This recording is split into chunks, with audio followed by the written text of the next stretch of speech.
What's up, some food?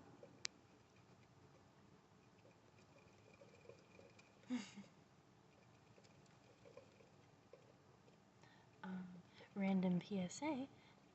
Let's do a little tour of the hamster apartment. Yes, don't mind this by the closet. But this is a 11-inch wheel, perhaps a 10-inch wheel, and that apparently is the minimum size requirement for a golden or Syrian hamster.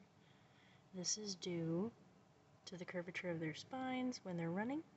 If it's a smaller wheel, then they'll have, oh, I can't even do my hand like that, you know, like this, a curve in their spine while they're running, which is no good.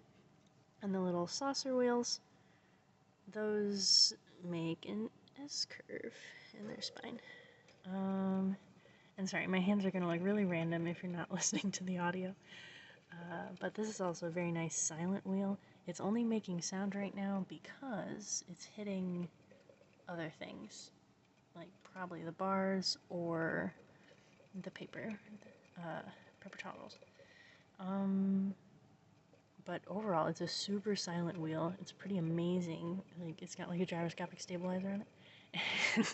Like, you could just spin it and it like will not stop and you cannot hear it. Unlike the metal wheels where they're just like squeak, squeak, squeak, squeak. And are super obnoxious, and then you butter them up to have something safe versus oil for a little one. And oh, hey, sweet cheeks. They lick off the butter, like, and then it still squeaks on the old-fashioned metal wheel technique. So this thing's cool. It's called the Night Angel, Niteangel. I have trouble spelling out loud, but they also have it spelled weird. It's like $42 on Amazon, but it's worth it if you have the space.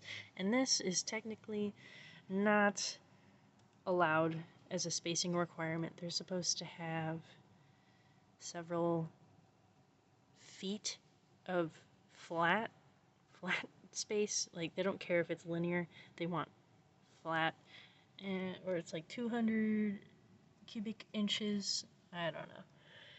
So Zumi is living in a small studio apartment, and she's been okay with it so far because it's still an upgrade versus what the pet store offers. Okay, love y'all, bye. But she's still cute. Zumi, say bye.